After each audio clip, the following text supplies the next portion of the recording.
예, 2절이요. 겸용사업자의 세액계산부터 한번 볼 차례죠. 겸용사업자라는 게 뭐죠? 과세랑 면세 물건의 공급을 같이 하고 있는 사람을 말하는 거죠. 뭐 예를 들면 우리 책에도 나와 있지만 뭐 신문사를 우리가 운영을 한다 라고 하면 신문사에 윤전기라는 게 있을 거 아닙니까? 왜 TV 같은 데에서 뭐 직접 보신 분은 많이 없겠지만 TV 같은 데서 그 복사기에 굉장히 이제 고도화되고 전문화된 버전이라고 보면 되는데 윤전기라는 게 신문이 막 차르륵 뽑혀져서 나올 거 아닙니까? 신문 인쇄하는 기계를 말하는 거죠. 신문 인쇄하는 기계에서 신문이 짜르륵 뽑혀져서 나오는데 근데 그 신문 안에는 과세 상품도 있고 면세 상품도 있죠. 신문 안에 있는 면세 상품은 신문 기사 같은 것들을 말을 하는 걸 거 아닙니까?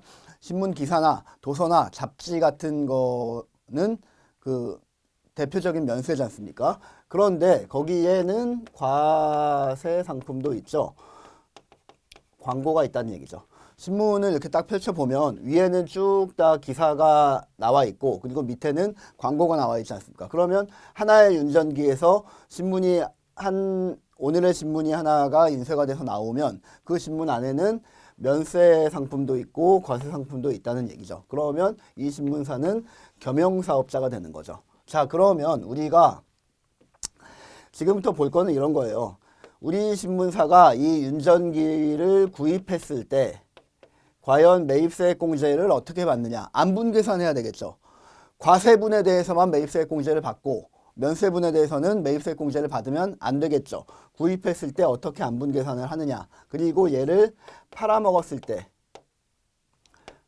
뭐 판매라고 하기보다 우리 상품이 아니니까 중고 윤전기를 매각을 했을 때도 역시 안분계산을 해야 되겠죠. 왜 그렇죠? 이거에 과세에 기여한 분만큼은 매출세액이 되지만 면세에 기여한 분만큼은 이거를 매출세액으로 잡으면 안 되니까요. 이럴 때도 안분계산이 필요하겠고 그리고 이 중간에서 운영을 하고 있을 때 면세와 과세의 공급가액에 따라서 이거를 안분을 하거든요. 근데 공급가액이 유의미하게 달라졌다. 예를 들어서 기사로 인해서 우리의 수입이 90%였고 광고로 인해서 우리의 수입이 10%였는데 갑자기 바뀌어가지고 이거의 수입이 50대 50이 됐다.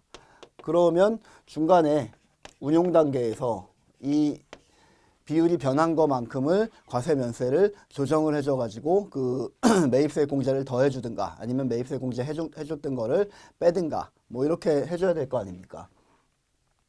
이런 경우에 뭐 면세가 90%였는데 면세 비율이 50%가 됐다. 그러면은 구입할 때 이 윤전기에 대해서는 총 매입 금액의 한 10% 정도만 우리가 매입세 공제를 받았었다는 얘기인데 이게 50%로 늘어났다는 얘기는 그러면 매입세 공제를 추가로 재계산해서 더해줘야 되겠죠. 이렇게 유의미하게 바뀌는 경우 보통 우리 법전에서는 5% 이상의 매출 증감이 발생한 경우에는 재계산을 하도록 해놓고 있습니다. 이것도 나중에 뒤에서 배울 겁니다. 자, 앞에서부터 간단한 것부터 한번 보죠. 공통사용재화의 처분이다. 자, 공통사용재화의 공급가액을 안분계산을 한다. 자, 대상을 보면 과세와 면세사업 등의 공통으로 사용된 재화를 공급한 경우 이거는 뭘 말하는 거죠? 저 윤전기를 중고시장에다가 내다 팔 때를 말을 하는 거죠. 공급가액은 어떻게 되느냐? 해당 재화의 공급가액, 윤전기를 만약에 1억 원에 시장에다 내다 팔았다. 그러면 이거에 대해서 여기 보면은 직전 과세 기간에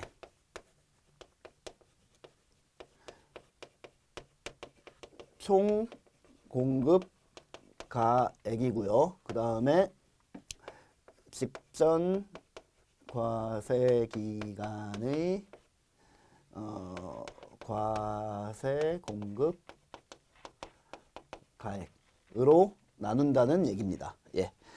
여기서 주의할 점이 뭐냐 하면은 직전 과세 기간 비율로 안분을 한다라는 거고요. 그 다음에 총분의 과세로 한다. 총분의 과세로 한다는 거는 너무나 뻔하죠. 왜 그렇죠? 매출세액은 어디서만 발생합니까? 과세사업에서만 발생하기 때문에 팔 때 과세사업분을 뽑아내서 그거에 대해서 매출세액을 정확하게 지정을 해야 되겠죠. 면세사업분에 대해서는 매출세액이 발생하지 않으니까. 그런데 왜 직전으로 하느냐? 왜 직전으로 하느냐?